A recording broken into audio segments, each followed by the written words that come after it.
Hail Internet, it's Paul, it's Matt, the Dork Lords. We are here talking about Moon Knight, Season 1, Episode 1, The Goldfish Problem. We open with our villain, interestingly, Arthur Harrow, played by Ethan Hawke, breaking glass, placing the broken glass into his shoes, and walking away.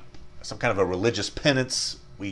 We find out he comes off as a cult leader with seemingly magical powers. We end with Oscar Isaac as Stephen Grant, trapped in a museum bathroom. A very nice museum bathroom, by the way. Very spacious as well. By a rampaging Anubis jackal creature, giving himself over to his Mark Spector personality, who transforms into Moon Knight just in time to beat the hell out of the jackal. That's our beginning and end of Moon Knight, Episode 1. Paul? Yes? What did you think of the first episode of Moon Knight? I did like it, although I sort of had a connection to him in the comics, but, I was very young when I read it. Oh, cool. And so I feel like I didn't really have a strong sense of the character, actually, just more the visuals. Bill Sienkiewicz was the artist for it, and I really liked his art. And so it's funny, as I watched it, I felt all this baggage coming up. Like some of my baggage is against Ethan Hawke, who, had some things to say about Marvel before he was in it. And then it's like, okay, now you're in it. Okay, yeah, now it's okay to be in it. And, I've heard some stuff from Oscar Isaac where it's like, oh, he doesn't want to get any golden handcuffs there. And it's like, oh, so you don't really want to be in this Marvel thing, but, again, I may be reading into it. So all that baggage is, coming to it. But I do think it was well made. I do think it looks good. I am interested in seeing if, yes, you've seen a number of stories about multiple personalities. I think they're going to have to come up with a reason, and I can't see them not coming up with a reason of why, he needs this personality not to know what's going on. Right. Why Okay. doesn't Stephen Grant know about the rest of his life? Why does he need that character? In the comics, Stephen Grant was a rich guy. Right. So the idea, I think, was that maybe by being the playboy rich guy, they were leaning too much toward Batman, so they decided maybe there was a decision to this Moon Knight is not like Batman, in my opinion. So I feel like they stayed away from. But he's even more like him. Alfred. He's from England. There you go. So. Well, interestingly, on that mental health thing, they're doing a version supposedly of dissociative identity disorder. Yes. And so it kind of reminded me a little bit of another show we covered, Yes. which was Legion. Yes.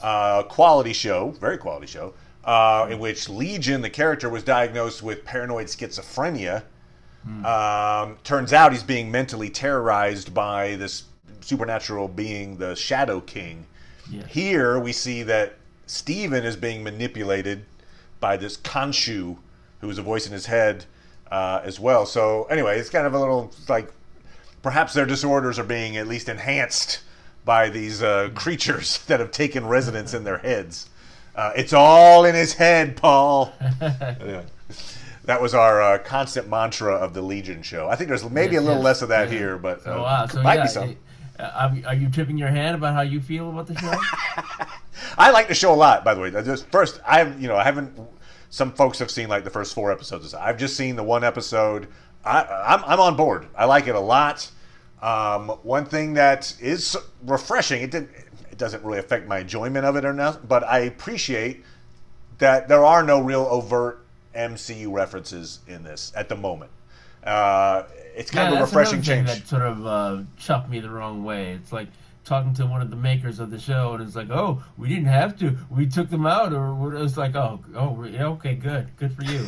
I'm glad that, Well, everything is very interconnected right now, especially now. I feel like over time, this thing has gotten into a big web. This will certainly fit into the web eventually, but I'm okay with them slow burning that if that's the case. So I appreciated that it was just kind of its own little standalone story at the moment. I also liked I was surprised at the amount of comedy in this episode, and I think to good effect. I appreciate it. There's some horror elements for sure, but I thought, I mean, like, I made a little list of like the comedic moments that I thought were memorable. So, for instance, Steven waving at the gunman in the castle tower. Yes. And then the gunman waves back at him, and then his buddy's like, "What are you doing?" And they start shooting. It's kind of a fun little moment. When Arthur Harrow's followers all kneel, and then Steven's like, "Oh, bollocks!" And like he tries to kneel too late, basically, to be like, "I blend in, see?" Right. And then followed immediately by some great physical comedy for Oscar Isaac, where his body, under the control of Khonshu, is refusing to hand over the scarab despite Steven's intentions. So there's kind of this like, die, you know, and that was a nice bit. I thought it was well played. I liked. I mean, it was there was a little pathos to it as well. But vegan Stevens dejectedly ordering a steak, where he's at the steak place because obviously Mark must have invited this woman on a date to a steak place. He being Steven shows up too late. He gets turned down, and now he's just like, "Fine, I'll have a steak." But he doesn't know how to order a steak because he's a vegan. So they're like, "What type of steak would you like?" And he's like, "The best part of the steak part of the steak." And they're like, "How would you like it cooked? Medium, well done, well done. I'd like it well, thank you." I think it's good, just good. It's good. That's okay. It's good because there's like, you know, ordering an expensive steak and then asking for it well done is basically getting rid of the purpose of ordering an expensive steak. So, I think I think that was a choice by the waiter. Probably like, you know, with you, yeah, I think you probably want, you know, I've already lost respect for you. Exactly. You can see that order coming through to the chef, and the chef like, duh. Who is this guy? Anyway. Yeah, probably the the busboy just drop it as he passes. Right. Won't even stop. Just like he'll never notice. Yeah. Also, the line when we hear about a very interesting line from Ethan Hawke's Harrow character about how there was Harrow is a disciple of this spirit Amit, and he talks about how Amit was betrayed by its avatar. And so that comes up, and then the response from Steven is, Avatar, the blue people. I love that movie. Oh, you mean the anime? Just like, so basically, Paul, Last Airbender is canon in the MCU. There you go. That's just funny. Okay. Also, the Cupcake truck chase scene. I mean, it was well filmed, but it was also just absurd, right? He's in a cupcake truck. It's playing Wham's "Wake Me Up." Yes. And then he's smashing cupcakes, and that was my favorite part. He's actually, it's like a combat scene, but he's like using a cupcake as a weapon on this guy's face. That was pretty awesome. So yeah, there were a lot of comedic beats, but I didn't think it turned it into something, I don't know, like kid silly or something. It was good. It was I appreciated it. I appreciated the humor of it. And so it had a good effect on me. This episode I was thumbs up on big time. So this episode we obviously see pretty much everything from Steven's point of view. Yes. I feel like there's going to be an episode in the near future where we see these same events from Mark's point of view. Perhaps. If I had to guess. I don't know. We might. So we have this real cool mystery where, Steven, every night he shackles himself to his bed. He puts sand around the bed. I'm assuming that's to see if there are footprints coming out the bed or not. Puts the tape on the door to see if the tape has been, screwed with. And then that'll be an interesting challenge for the show if they can successfully make us care about Mark Spector the way that they made us care about Stephen Grant. Good point. Because one way they're doing that, I think. It's interesting. What's the motivation? But obviously the title of this is The Goldfish Problem. And the Goldfish Problem is that his goldfish, Gus, only has one fin. Gus, like Cinderella. I was thinking the mouse from Cinderella. But yeah. Yes. Cinderella. So Gus has one fin. Well, then suddenly one morning he's got two fins. And so Steven goes to the pet shop, and is like complaining in the pet shop. Oh, you were here yesterday. And it's like, what? It's obviously, I feel like it's fairly obvious what happened is Mark Spector knows how to avoid all of these little traps that Steven sets for him. Yes. So he unshackles himself, steps over the sand, undoes the tape so he can put it back carefully, goes on his missions, then comes back so that Steve is none the wiser. But because he was gone for a few days, in this case, the goldfish died. Yeah.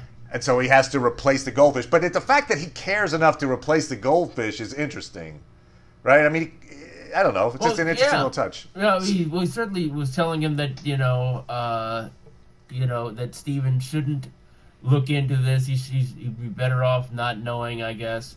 So that's what they'll need to sell us on.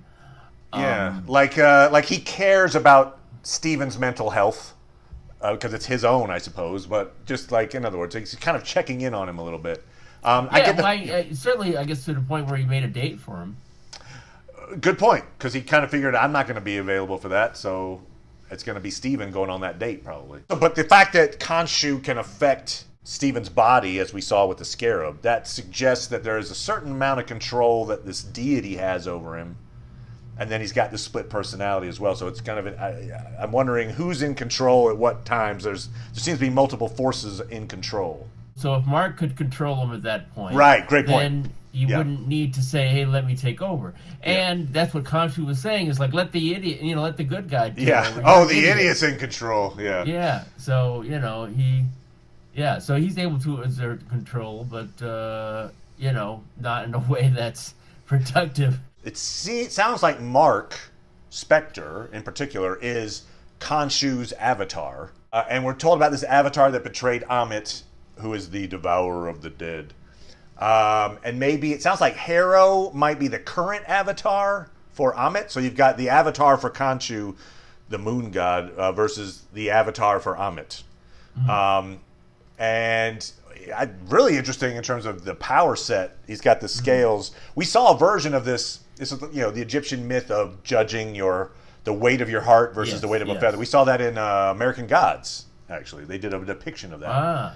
They had their version of Anubis, Mr. Jekyll. Yeah, I've forgotten about that. And he weighs the heart versus the feather. And anyway, so that's what this is, except the turn is he's weighing these people's souls in advance. Yeah. And so there's your thing. It's like he judges this woman and kills her for acts she hasn't done yet. And that's apparently what this Amit does, is like, if you do something bad, like in other words, killing baby Hitler, I'll kill you in advance of you doing bad things to save a bunch of folks, which is usually what the villains do.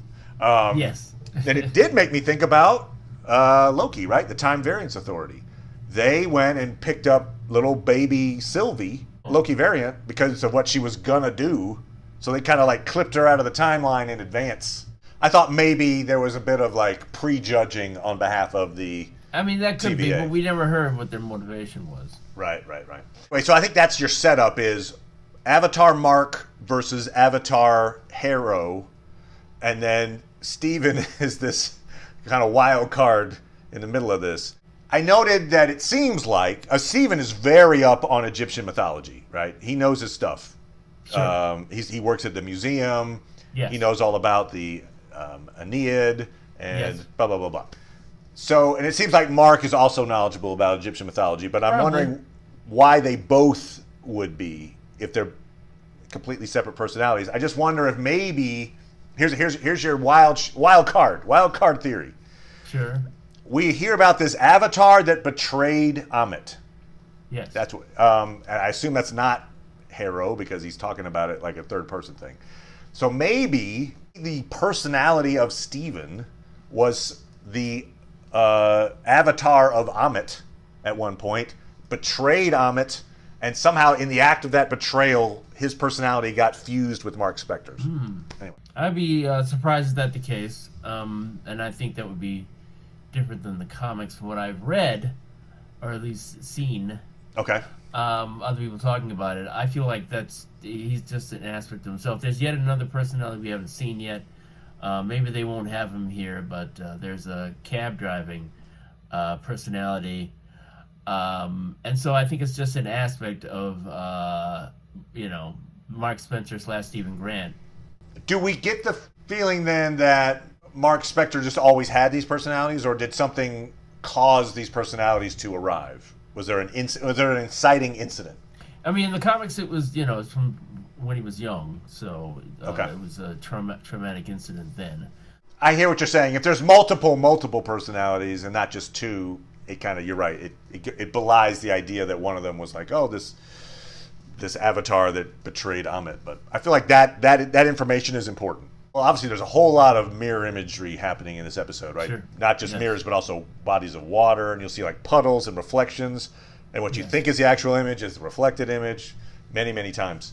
Which I like the theme.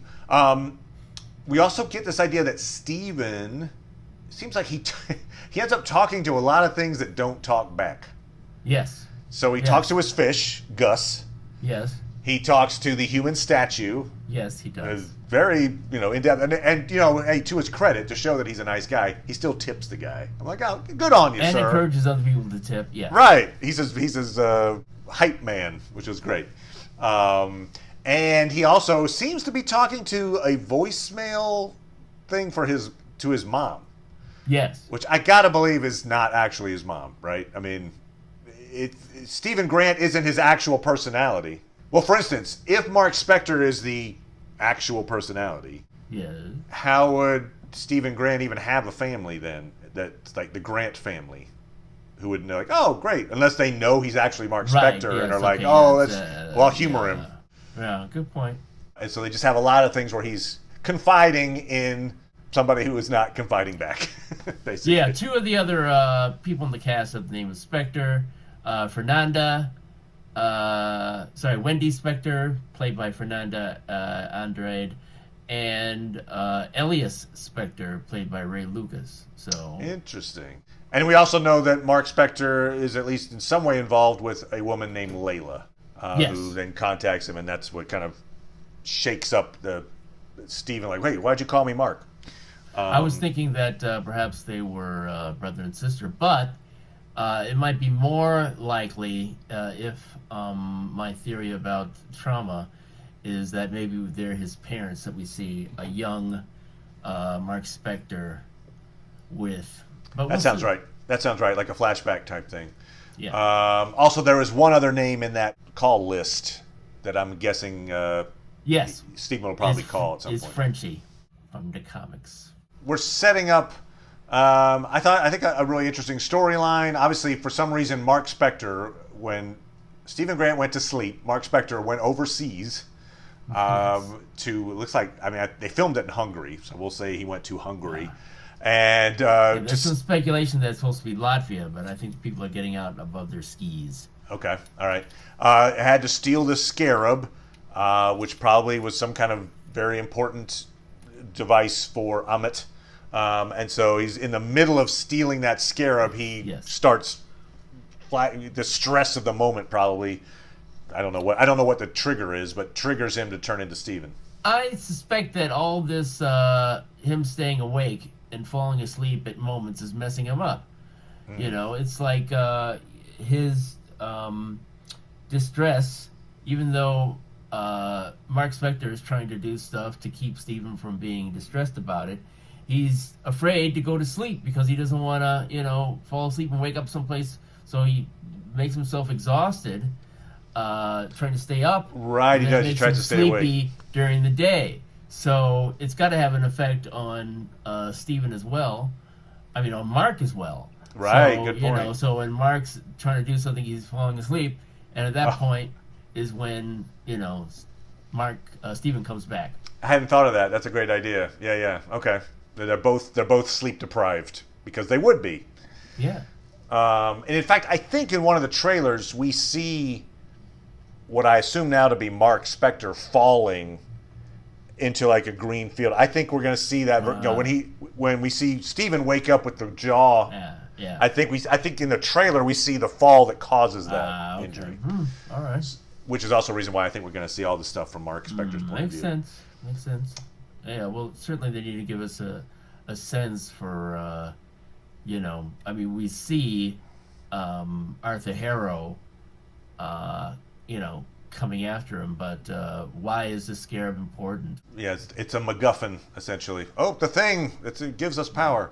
But he seems to have a fair amount of power on his own. I mean, those scales and the ability to like read people's, souls and then yes. drain their life force.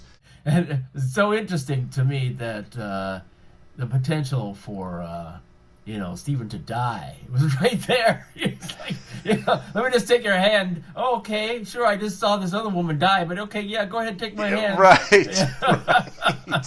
right. Oh, what do you say? You're conflicted, or there's chaos in you. in other words, so yeah, that's not gonna kill you. Damn it.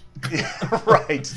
In other words, I can't read you because you have multiple lives inside you. I think is the idea. So you're screwing up my power set. It's like Mark Spector's probably bad. Bring him out. I'd like to speak to Mark Spector.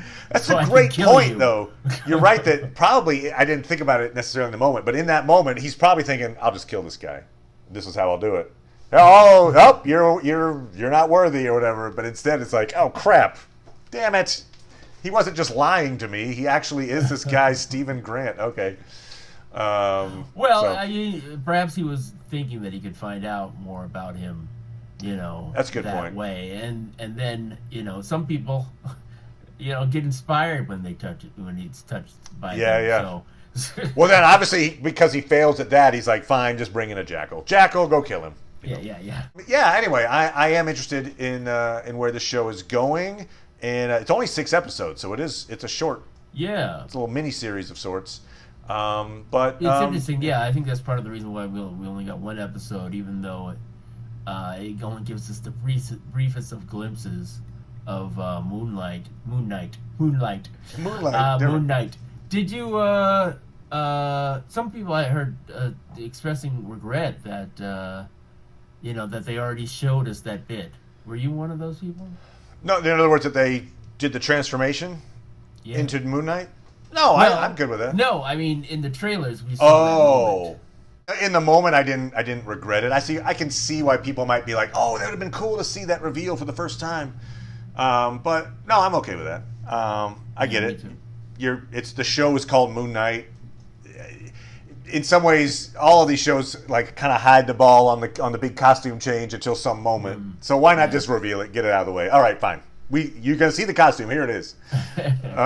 So I assume we'll see the costume much more now that they've revealed it. I'm good with that.